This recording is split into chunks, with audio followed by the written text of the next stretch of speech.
Hey there. In this video, we're going to talk about the central limit theorem. This is one of the most important theorems in statistics. And one of the great things about it is that it illustrates how important the normal distribution is. So we're going to take a look at the central limit theorem and see what it says. All right. So let me make that bigger. Okay, we're going to be looking at the central limit theorem for sample means. Now, sometimes when people present the central limit theorem, they talk about the central limit theorem for sample proportions. And these are two basic statistics that you can measure. You can measure a mean from a sample, or you can measure a proportion from a sample. And the central limit theorem looks a little bit different in each case, but it says essentially the same thing. Okay, but the framework we're going to look at is the framework of sample means. Okay, so here we have on the upper left, you see a bunch of numbers. All right, this is our population. All right, so we went out and we considered a measurement made on each individual of the population, and so those are the measurements. Now, what I want to do here is estimate what the population mean is. Well, with a population as small and accessible as the one that you see up there, we could just get the mean very easily. We could just add up all the values and divide by the number of values that there are. I think there are 40 there. Okay, but suppose that our population was much bigger than that, and maybe it was such that we just couldn't measure every single individual in the population, which is usually what happens in real life. Okay, then what would we do? Okay, so this is what we want to investigate. How would we get at the population mean if we can't actually access every value in the population? All right, so that's how can we use statistical methods to do this? Well, here's what we're going to do. First, I'm going to get out of the way because here comes our strategy here. The strategy is going to be to take a bunch of simple random samples from the population and record the sample means. That's essentially all we can do. If we can't get everybody, if we can't sample everybody in the population, the best we can do is sample some people. Okay, so that's what we're going to do. We're just going to take a bunch of random samples from the population and see what values we get. Okay, so here I've done it. I have asked a computer to randomly select 5 boxes from this grid. All right, and it did it. And so what I'm going to do is I'm going to compute the sample mean from those 5 boxes. And this is what I got. I got 5.2. I just added up all those numbers and divided by 5. All right, so I got 5.2. So that is my sample mean there. And that is a number between 5 and 6. So I'm just going to plot a dot in the middle between 5 and 6, just approximate it, okay? So that's what we got on that one. Okay, now let's do this again. Let's take another random sample. And I had a computer pick another random selection of 5 boxes there, and then I computed the mean off of those. All right, I got 6.2. So where does that fall? Well, let's go ahead and put that in place. 6.2 is between 6 and 7, so I'm just going to plot it right there. Let's take another random sample. Nope, there it is. You add up those numbers, divide by 5, you get the sample mean. This time the sample mean is 5.2 again, so we're going to just put that right over here. Okay, I'm going to do it again. Take another sample of size 5. Get 3.8. That'll put us right over here. All right. We'll do it again. I get 4.8. That'll put us over here. Do it again. Get 6.6 this time. Do it again. Get 7.4. Do it again. I get 5.2. Do it again. This time I get 5.0. If it's exactly a number, I'm going to put it in between just to be consistent. All right. And we just keep doing this. I just keep picking 5 random numbers over there from our population and compute the sample mean based on those numbers. And I keep putting these sample means into place down here. And what we're going to see is we're going to see what picture do we get. Where do these things end up? All right, so I keep doing this, take more and more. I'm actually going to do this 30 times. Okay? Now, what have we observed? Well, if you look at the arrangement of these values that we got, we can see that they're clustering around this region over here, right? And the way that they're organized, the way that they've clustered, that's called the sampling distribution. So if I take samples and record the values that I get each time and do exactly what I did here and look at how they fall on the real number line, that gives me the sampling distribution. And we can see that it's starting to resemble a shape like this. Right? If we kept doing it over and over and over again, we would get a more and more smooth picture out of this. And this is where the central limit theorem comes in. The central limit theorem tells us that the sampling distribution is approximately normal. And you can see that. Just look at it. It looks bell-shaped, right? This is totally believable. And that's what the central limit theorem actually tells us. Mathematicians have proved that this will happen, that it will become bell-shaped and look normal. So now you can ask, well, okay, if it has this distribution, distributions have a mean and a standard deviation. So what's the mean and the standard deviation of this sampling distribution? Well, here they are. The central limit theorem tells us that. The central limit theorem tells us that the mean of the sampling distribution, and that by that we write mu sub x bar, is equal to mu. Mu is the mean of the original population. Okay? It also says the standard deviation of the sampling distribution, denoted sigma sub x bar, is sigma divided by root n, where sigma is the standard deviation of the original population, and n is the sample size. So let's just think about this a little bit, digest this, see what this means. Well, this is really fantastic because this is saying that the mean of our sampling distribution is the same as the mean of the population. Now remember, the mean of the population is what we're trying to estimate. Right? We don't know what that is. We're trying to estimate it. But fortunately for us, the central limit theorem is telling us that the mean of our sampling distribution is going to approximate that for us. So this is going to get us that value. It's also telling us the standard deviation of our sampling distribution. This is telling us how spread out we can expect our sample means to be.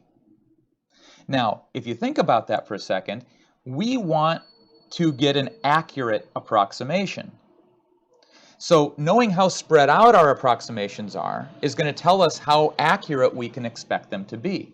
If they're very spread out, that means that they may not be very accurate. They could be all over the place, right?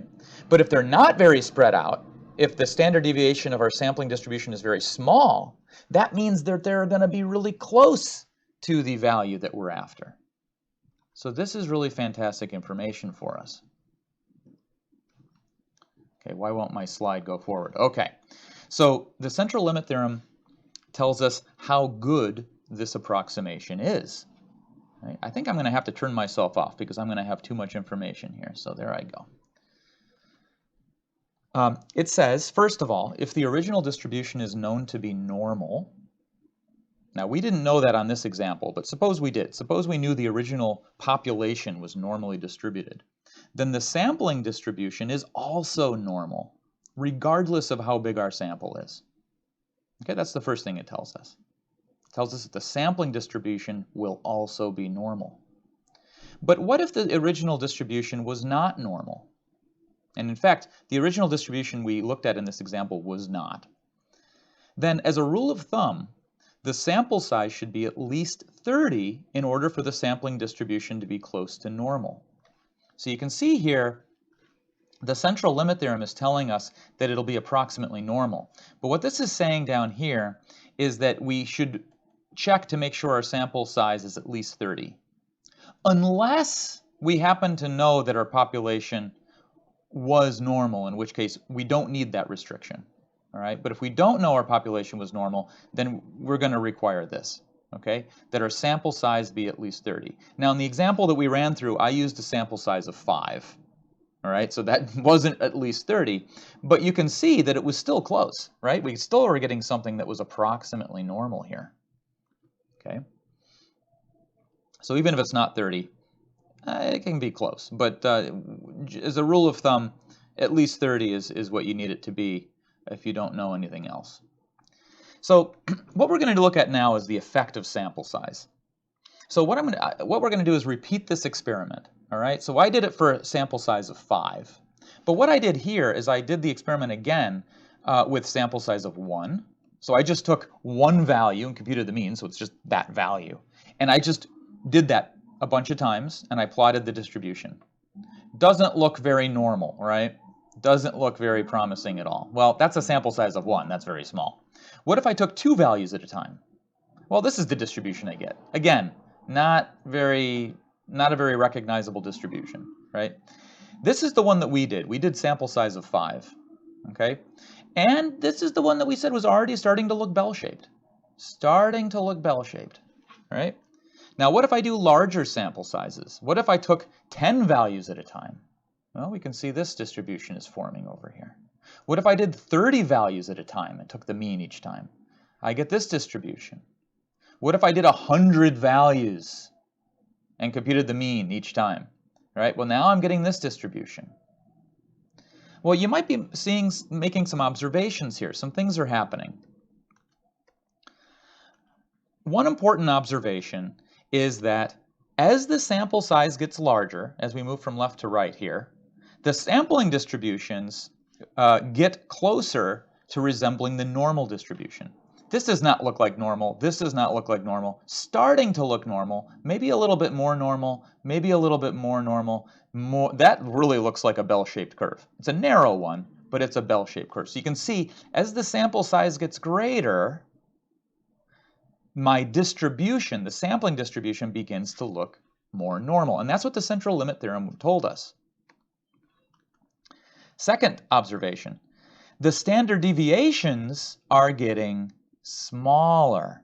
Notice that. That's reflected by the distribution getting more and more narrow. You can see how tightly packed this distribution is. And that reflects the fact that a larger sample is going to give us a more accurate estimate. You know, all of the means that we measured were all right around here. Now, it's hard to read that number right there, but because I just couldn't get the font size to be big enough on these, but that's the number 5. So all of our sample means were right around this one number, right around there, which suggests that the population mean is right around there. Now, with a smaller sample size, our sample means were spread out more. And so we were kind of getting values kind of more all over the place. So we can't trust them to be as accurate, right? But when the sample size is large, we're clustering around what the true population mean really is. Now I want to compare this to what we saw before. The central limit theorem was telling us that the standard deviation is given by sigma over root n. So if you're dividing by the sample size, the square root of the sample size, the larger the sample size gets, the smaller this is going to get, right? Because we're dividing by the sample size. So you make the denominator bigger, the result gets smaller. And that's exactly what we're seeing here. As the sample size got larger, the standard deviation got smaller. So I just wanted to point that out, all right? Okay, so let's look at a quick application of how the central limit theorem can be used. So here we have an example. Suppose that tail lengths of a certain breed of hamsters are normally distributed with mean 4 centimeters and standard deviation 1 centimeter. You collect a random sample of 9 such hamsters. What is the probability that you measure a sample mean between 3.5 and 4.5? How likely is it that the mean that you measure from your sample falls in that range? Well, we took a sample, so we can use the central limit theorem. The central limit theorem says that because these guys are normally distributed, we know our sample means are going to be normally distributed. And what are the mean and standard deviation of our sample means? Well, the central limit theorem told us that too. It said that the mean of the sample means is the same as the population mean, which in this case was 4. It also told us how to compute the standard deviation of the sample means. It said the standard deviation of the sample means was equal to the population standard deviation divided by the root of the sample size. What's the population standard deviation? It's 1. What's our sample size? It's 9.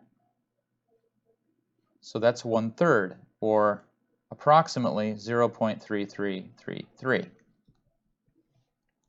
Now we want to compute the probability that our sample mean is between 3.5 and 4.5. What is that? Well, what we're going to do is the central limit theorem. We're going to use the central limit theorem, which tells us that our sample means are normally distributed. So we're going to go use a normal distribution calculator. Let's go ahead and get that over here. Oh, hi, I've reappeared. So here I have a program that we will use to do that. We'll go and get our normal distribution calculator right here. I'm going to put in the mean and the standard deviation. And I'm doing between two values, so I'll check that. I'm going between 3.5 and 4.5, and let's see what we get. The probability of getting a value in that range is 0.8664. So that's our answer for the first problem. The probability of getting a value in that range is 0.8664 approximately. I am rounding, but that is the answer for the first problem here. Okay? Let's go look at another one. Let's go see what else we can ask here. What if we sampled 36 hamsters instead? 36. Well, now, if we sampled 36 hamsters, let's compute our mean and standard deviation. Well, the mean of the sample means is just the mean of the original distribution. The standard deviation of our sample means is the standard deviation divided by the square root of n. So it's going to be 1 divided by root 36 now. So it's 1 over 6, which is approximately 0.1667. So we're going to do the same thing we did before, but we're going to use a new standard deviation because we have more hamsters now. So let's see here what happens. My standard deviation goes down to 0.1667, 1/6. Ah, look at the probability now, 0.9973 if I were to round. So now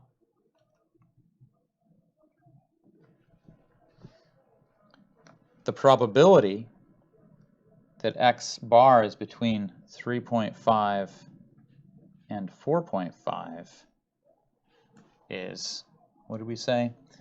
0.9973. Notice that increasing our sample size from 9 to 36 increased the likelihood that our mean is in this range, right? Because if the standard deviation is smaller, the distribution is less spread out, which means that that range will encompass a larger amount of the area under the distribution curve. All right, let's go look at the next question here. If I get it to work, come on, guy. What about 100 hamsters? Go ahead and try this one on your own. Pause the video and see what you get. All right, 3, 2, 1. All right, so here's what we'd do. We'd say, okay, well, the mean is equal to, of the sample means is equal to the mean of the original distribution, which was 4. The standard deviation of the sample means is equal to the standard deviation of the original distribution divided by root n, which is 1 over the square root of 100 this time, which is 1/10, 0.1. So we'll do the same thing, but with standard deviation 0.1. And let's see what we get. Wow, 0.999999, essentially 1, right? It's essentially equal to 1 on this one. Because now we've made our sample size so large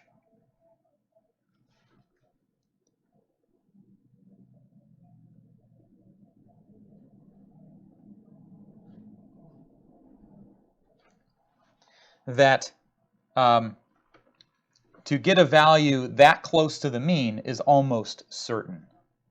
Right? To be within 0.5 of the mean is almost certain with a sample size of that large, of that size.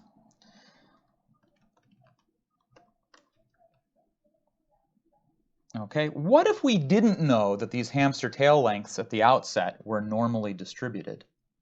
What if we didn't know that? Well, the central limit theorem gives us a condition for that. It said that if they are normally distributed, we know our sampling distribution is normally distributed. But if it's not normally distributed, we need our sample size to be at least 30 to be able to do these estimates. So what's the answer to this? Well, we wouldn't have been able to answer question number 1, right? Because our sample size was not greater than or equal to 30. So we don't know that our sampling distribution is normal. It wouldn't make sense to use the normal distribution calculator. So a very important point there.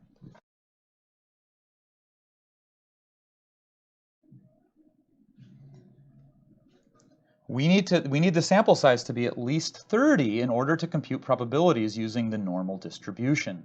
So that means that part 1, not doable. But parts 2 and 3 would be doable, and we'd get the same answers that we got before. Everything would be the same, but we just wouldn't be able to make we wouldn't know that our result from part 1 was a reliable result. We'd only know that the results from part 2 and 3 were reliable. Okay? So that is the central limit theorem and a quick application. I hope you found that useful.